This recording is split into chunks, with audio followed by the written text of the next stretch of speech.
स्वागत है आपका अवेयर माई इंडिया पर। मैं हूं आपके साथ सुमन सा। जीएस पेट के लिए क्रैश कोर्स चल रहा है आपका। हम लोग आज राजपूत काल के बारे में पढ़ने वाले हैं। इससे पहले की सारी बातें आप पढ़ चुके हैं, तो हम लोग आज यहाँ पे पढ़ने वाले हैं राजपूत काल के बारे में। राजपूत काल।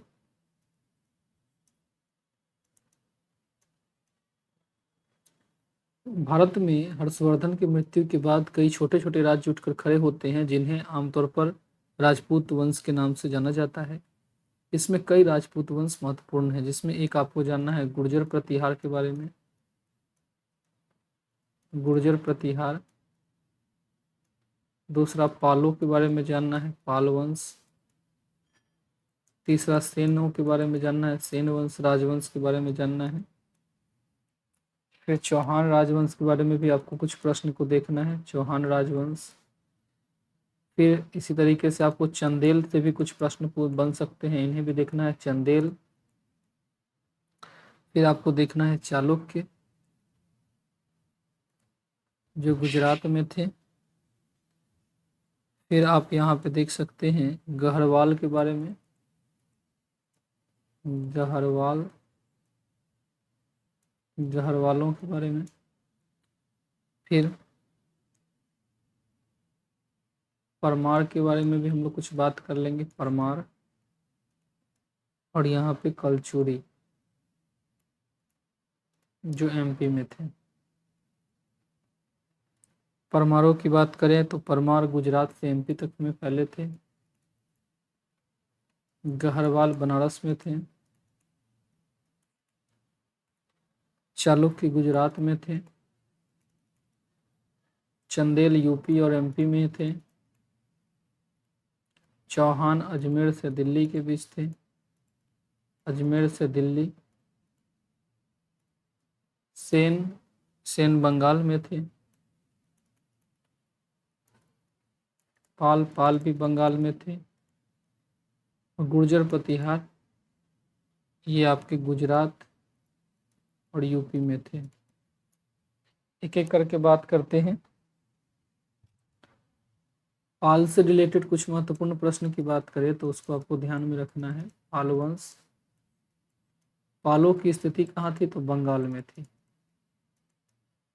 इसकी राजधानी थी मुद्दगिरी, मुद्दगिरी या वारेंद्री, मुद्दगिरी या वारेंद्री। इसका संस्थापक गोपाल है, और गोपाल एक निर्वाचित राजा था, यानी जनता ने इसे राजा बना दिया था। इससे पहले ये एक पशुपालक था, गरेड़िया था, लेकिन इसे राजा बना दिया जाता है। पाल वंश में गोपाल महत्वपूर्ण राजा है, जो सबसे पहले संस्थापक है। इसका सबसे प्रतापी राजा, इसका पुत्र धर्मपाल था, ये सबसे प्रतापी राजा है। और ये कन्नौज के त्रिपक्षीय संघर्ष में भी भाग लेता है। और इसके बाद इसका पुत्र देवपाल, ये भी एक महत्वपूर्ण राजा होता है। ये तीन राजा बहुत महत्वपूर्ण हैं। गोपाल निर्वाचित राजा के रूप में महत्वपूर्ण है। ये जो है कन्नौज पर नियंत्रण करता है और संपूर्ण उत्तर भारत का सम्राट बन जाता है। धर्मपाल की बात करें तो धर्मपाल कन्नौज के त्रिपक्षीय संघर्ष में भाग लेता है। कहने का अर्थ है, जो इधर से पाल, इधर से गुर्जर प्रतिहार और इधर से राष्ट्रकूट, तीनों कन्नौज पर नियंत्रण को लेकर प्रयास करते हैं। इसी बात को त्रिपक्षीय संघर्ष के रूप में जाना जाता है। तो त्रिपक्षीय संघर्ष में पाल, हमने कहा इधर से पाल, इधर से राष्ट्रकूट और इधर से गुर्जर प्रतिहार आक्रमण करते हैं कन्नौज पर नियंत्रण को लेकर। तो इस त्रिपक्षीय संघर्ष में पालों की ओर से जो भाग लेने वाला व्यक्ति है वो है धर्मपाल, वो व्यक्ति है धर्मपाल। तो ये यहाँ पे महत्वपूर्ण है। त्रिपक्षीय संघर्ष 200 वर्षों तक चलता था, 200 वर्षों तक चलता रहा। इसमें धर्मपाल को नागभट्ट द्वितीय हरा देता है। धर्मपाल को इधर से गुर्जर प्रतिहार शासक नागभट्ट द्वितीय हराता है। नागभट्ट द्वितीय ने धर्मपाल को हराया।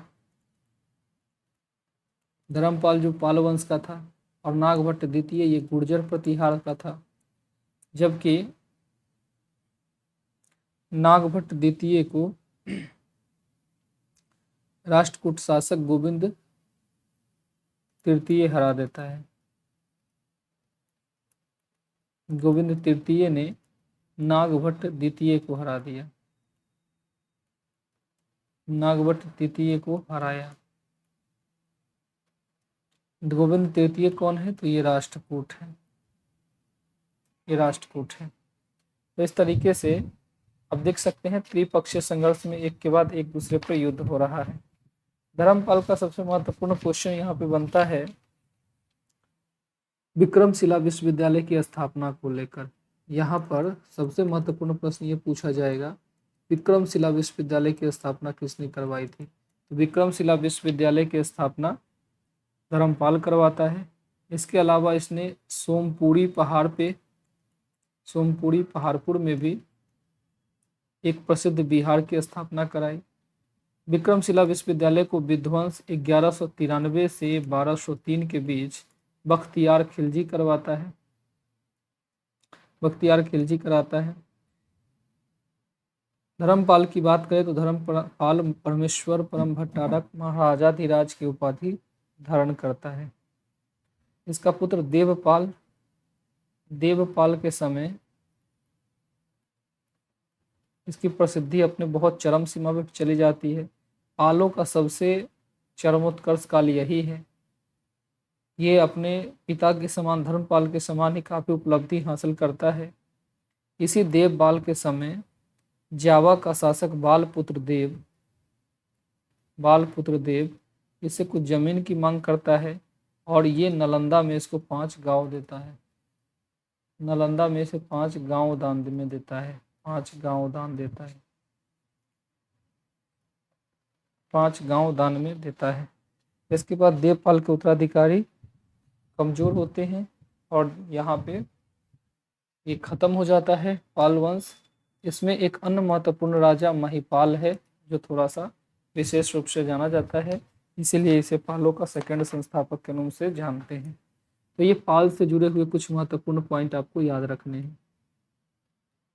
अगला सेन वंश की बात अगर हम करें, सेन वंश,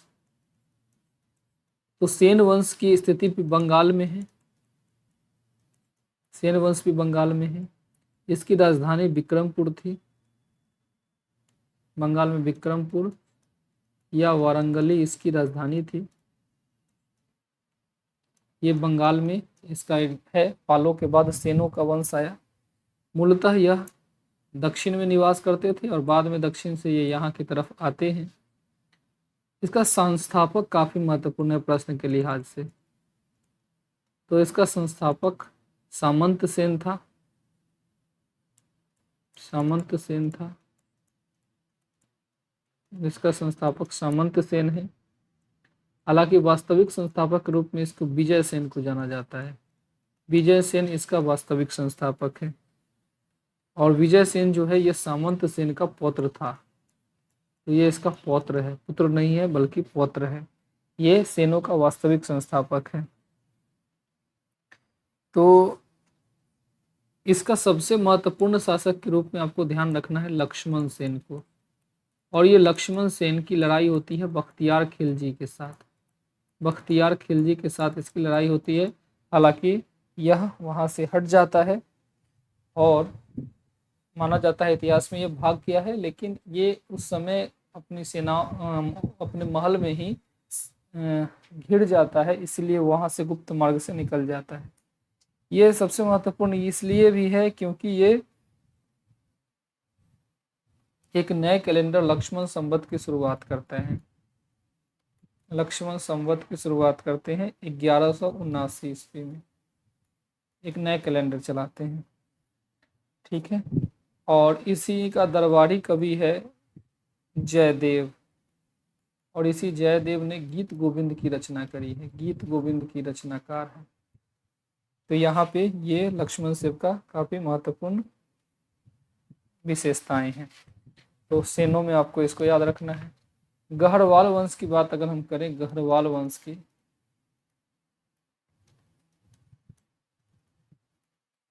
गहरवाल वंश की, तो ये यूपी के वाराणसी में इनकी राजधानी थी। वाराणसी में। इसका संस्थापक चंद्रदेव के नाम से जाना जाता है, चंद्रदेव। और चंद्रदेव ने प्रतिहार राजा यशपाल की हत्या करके गढ़वाल वंश की नींव रखी थी। इसने कुछ समय तक कन्नौज पर भी शासन किया था। इसकी प्रसिद्धि मिलती है इस जयचंद के साथ। जयचंद से जुड़े हुए प्रश्न इसके पूछे जाता है।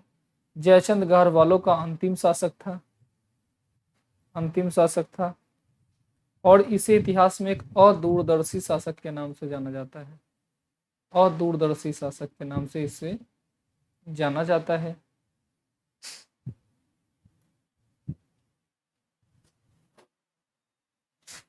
यह इतिहास में एक अदूरदर्शी शासक के नाम से जाना जाता है।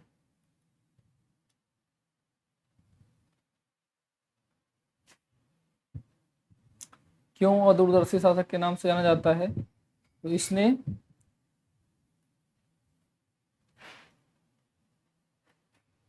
इसने पृथ्वीराज चौहान का साथ नहीं दिया और मोहम्मद गोरी का समर्थन करता है, जिसके बाद पृथ्वी चौहान की हार होने के साथ भारत में मुस्लिमों का एक आधिकारिक प्रभुत्व हासिल हो जाता है।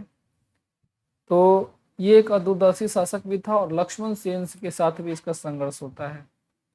लक्ष्मण सेन से संघर्ष, इसका पृथ्वीराज चौहान के साथ संघर्ष था। पृथ्वीराज चौहान तृतीय से भी संघर्ष करता है।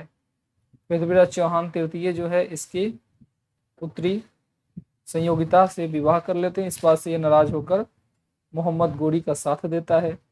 मोहम्मद गोरी को भारत के आमंत्रित करता है। टराइन के युद्ध में यह तटस्थता करता है और चंदावर के युद्ध यह लड़ता है। चंदावर का युद्ध, और उस चंदावर के युद्ध 1194 में स्वयं ये जयचंद और गोरी के बीच होता है। इसमें मोहम्मद गोरी की जीत होती है और जयचंद को यहाँ पे खात्मा होने के साथ इसके वंश का भी नष्ट हो जाता है। अगर बात करें इसमें चंदेल वंश की, तो चंदेल राजवंश भी प्रश्न के दृष्टिकोण से काफी महत्वपूर्ण है। चंदेल राजवंश, चंदेल राजवंश, इसकी स्थिति की बात करें तो हमने कहा यह यूपी से एमपी तक है। इसकी राजधानी खजुराहो थी। महोबा भी इसकी राजधानी थी, महोबा। इसका संस्थापक नन्हुक को माना जाता है। ये शुरुआत में गुर्जर प्रतिहार के सामंत थे। ठीक है। यहाँ के प्रमुख नगर छतरपुर, महोत्सव नगर जिसे महोबा कहा जाता है, कालिंजर था, खजुराहो था। इस चंदेल राजवंश के जो साम्राज्य है इसको एक राजा जयशक्ति के नाम पर जेजाक भुक्ति के नाम से जानते हैं। बुंदेलखंड को एक समय जयशक्ति के नाम पर जेजाक भुक्ति के नाम से जाना जाता था। इसमें एक शासक काफी महत्वपूर्ण है जिसका नाम है परमार्दी देव। परमार्दी देव, इसे परमल के नाम से भी जाना जाता है। और ये परमार्दी देव या परमल का सेना नायक आल्हा उदल थे। और ये आल्हा उदल 1182 में पृथ्वीराज चौहान के साथ युद्ध में वीर गति को प्राप्त करते हैं। इसकी चर्चा चंद्रवरदाई ने पृथ्वीराज रासों में किया है और जगनिक नामक लेखक ने परमाल रासों में किया है। तो ये आपके इसके महत्वपूर्ण बातें हैं। राष्ट्रकूट से जुड़े महत्वपूर्ण फैक्ट की बात करें जिसको आपको ध्यान रखना है प्रश्न के लिहाज से, राष्ट्रकूटों का संस्थापक दंती दुर्ग था। ये 736 में स्थापित हुआ था। इसने जैन धर्म को संरक्षण दिया है। ठीक है। इसका सबसे महत्वपूर्ण राजा ध्रुव था जो त्रिपक्षीय संघर्ष में भाग लेता है और गुर्जर प्रतिहार और पाल दोनों को हराता है। इसका एक और राजा है गोविंद तृतीय, ये भी त्रिपक्षीय संघर्ष में भाग लेता है और वापस से यह गुर्जर प्रतिहार और पाल दोनों को हराता है। गोविंद तृतीय का पुत्र अमोघ वर्ष, ये सैनिक छावनी में ही इसका जन्म होता है जब वह त्रिपक्षीय संघर्ष से लौट रहा था। तो ये इसमें काफी महत्वपूर्ण है। ये 3 नाम आपको ध्यान रखना है राष्ट्रकूट के अंतर्गत। अगला अगर बात करें गुर्जर प्रतिहार, तो गुर्जर प्रतिहार से रिलेटेड जो प्रश्न बनते हैं, गुर्जर प्रतिहार की स्थिति पहले अवंती थी, बाद में कन्नौज था। यह यूपी से गुजरात तक फैला था। इसकी राजधानी अवंती थी और बाद में इसकी राजधानी कन्नौज हो गई। इसका संस्थापक नागभट्ट प्रथम है, नागभट्ट प्रथम है। और इसका जो सबसे महत्वपूर्ण राजा था वो था मिहिर भोज, और मिहिर भोज सबसे शक्तिशाली राजा था। इसने आदि वराह प्रभास इत्यादि की उपाधि धारण करी थी। ये इस वंश का सबसे प्रमुख राजा है। इसमें आपको ध्यान रखना है 4 वंश, 4 राजपूत वंश अग्निकुलीन माने जाते हैं, यानी माना जाता है कि उनकी उत्पत्ति अग्नि से हुई है। अग्निकुलीन ये कहे जाते हैं। उसमें है परमार, प्रतिहार, चौहान और चालुक्य, जिसे सोलंकी भी कहा जाता है, चालुक्य सोलंकी। तो ये 4 जो हैं पीपीसीसी, परमार, प्रतिहार, चौहान, चालुक्य, ये माने जाते हैं ये अग्निकुलीन है। इसमें सोलंकी जो है इसके संस्थापक से रिलेटेड प्रश्न आपको ध्यान में रखना है। इसके जो संस्थापक हैं उसे कहा जाता है मूलराज प्रथम, मूलराज प्रथम। और इसका जो सबसे महत्वपूर्ण राजा है वो है जयसिंह सिद्धराज, जयसिंह सिद्धराज, जयसिंह सिद्धराज। यह इसका सबसे महत्वपूर्ण राजा है। इसके अलावा अगर बात करें तो भीम प्रथम, जो चालुक्य सोलंकी राजा है भीम प्रथम, इसके समय सोमनाथ मंदिर का आक्रमण होता है और जिसमें भीम प्रथम जो है भाग लेता है, भीम प्रथम भाग लेता है। तो इसमें जो है सोमनाथ मंदिर पर आक्रमण महमूद गजनवी करता है इसी भीम प्रथम के समय। तो ये आपको ध्यान में रखना है, इसी से प्रश्न आपके बनते हैं। अब परमार वंश की बात अगर कर लिया जाए यहाँ पे, तो इससे रिलेटेड प्रश्न बनने की बात करें अगर, परमार वंश, तो इसका संस्थापक सीयक तृतीय था, सीयक तृतीय था। इसकी राजधानी धारा मध्य प्रदेश में थी। इसमें एक राजा आता है जो सबसे शक्तिशाली है, उसका नाम है भोज, और भोज का अभिलेखों में नाम कविराज मिलता है। इसने भोपाल में भोजपुर शहर की स्थापना करवाई थी और उसने चित्तौड़ में त्रिभुवन नारायण मंदिर का भी निर्माण कराया था, त्रिभुवन नारायण मंदिर। इसका भी निर्माण ये करवाता है। तो ये आपको ध्यान रखना है जो यहाँ के कुछ प्रमुख राजवंश थे जिनको हम लोग राजपूत वंश के नाम से जानते हैं। इसमें आपको ध्यान रखना है इस राजपूत काल में पहली बार मुस्लिम आक्रमण भी हुआ था और इस समय 3 मुस्लिम आक्रमण यहाँ पे हुए हैं, जिनमें इसी राजपूत काल में 3 मुस्लिम आक्रमण हुए थे और ये भारत में पहला आक्रमण है। उसमें तीनों के नाम की अगर हम बात करें तो पहला जो है वो था मोहम्मद बिन कासिम का आक्रमण, ये हुआ 712 ईस्वी में। दूसरा महमूद गजनबी का आक्रमण, महमूद गजनबी का आक्रमण जो हुआ आपका 1000 से 1030 ईस्वी तक होता रहा, 27 तक 30 में इसकी मृत्यु हो जाती है। और तीसरा है मोहम्मद गोरी का आक्रमण, मोहम्मद गोरी का आक्रमण, और यह 1192 से 1194 तक माना जाता है। इसमें मोहम्मद गोरी का 3 युद्ध आपको प्रश्न के लिहाज से याद रखना है। तराइन का प्रथम युद्ध 1192, तराइन का द्वितीय युद्ध 1193 और चंदावर का युद्ध 1194। प्रथम युद्ध की बात करें तो ये मोहम्मद गोरी वर्सेस पृथ्वीराज चौहान का था। पृथ्वीराज चौहान का था। इसमें पृथ्वीराज चौहान की जीत होती है और मोहम्मद गोरी की हार होती है।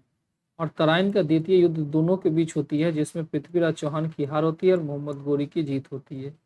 चंदावर का युद्ध की बात करें तो इसमें मोहम्मद गोरी और जयचंद के बीच होती है और इसमें वापस से जयचंद की हार होती है और मोहम्मद गोरी की जीत होती है। इसके बाद भारत में मुस्लिम राज स्थापित हो जाता है। महमूद गजनबी और मोहम्मद बिन कासिम। मोहम्मद बिन कासिम 712 ईस्वी में आक्रमण करता है और इसमें पहली बार भारत पर जजिया कर लगाया जाता है। यह सिंध के राजा दाहिर के खिलाफ आक्रमण करता है। तो ये प्रश्न आपको ध्यान में रखना है। इसकी चर्चा चचनामा नामक फारसी ग्रंथ में मिलती है। ये 3 फैक्ट आपको यहाँ पे ध्यान रखना है मोहम्मद बिन कासिम का। तो महमूद गजनबी से रिलेटेड अगर फैक्ट की बात करें तो महमूद गजनबी भारत पर धन लूटने के उद्देश्य से आक्रमण करता है और इसमें सबसे महत्वपूर्ण याद रखना है 1025 में यह सोमनाथ मंदिर पर आक्रमण करता है। सोमनाथ मंदिर पर आक्रमण करता है। यह इसका सबसे महत्वपूर्ण पॉइंट है जो 1025 में यह सोमनाथ मंदिर पर आक्रमण करता है। इसके अलावा एक और आपको याद रखना है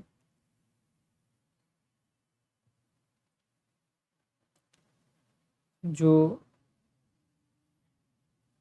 1019-20 में यह अपना 13वां आक्रमण करता है और 1025 में जो सोमनाथ मंदिर पर आक्रमण करता है, यह इसका 16वां आक्रमण रहता है। 1019-20 में यह विद्याधर के खिलाफ अभियान करता है, जो चंदेल राजा है विद्याधर, और विद्याधर इसको हरा देता है। तो ये चीज़ें इसमें ध्यान रखेंगे। ये आपका महमूद गजनबी से रिलेटेड प्रमुख फैक्ट है। सोमनाथ मंदिर पर आक्रमण के समय भीम प्रथम जो है यहाँ पे रहता है। जब इसके चला जाता है तो ये मंदिर का पुनर्निर्माण करवा देता है। तो ये यहाँ पे राजपूत वंश के रिलेटेड कुछ प्रमुख फैक्ट है जिसको आपने देखा है। तो पेट में राजपूत काल के बाद सल्तनत काल है। हम लोग सल्तनत काल को देखेंगे अगली क्लास में। तब तक के लिए बहुत बहुत धन्यवाद।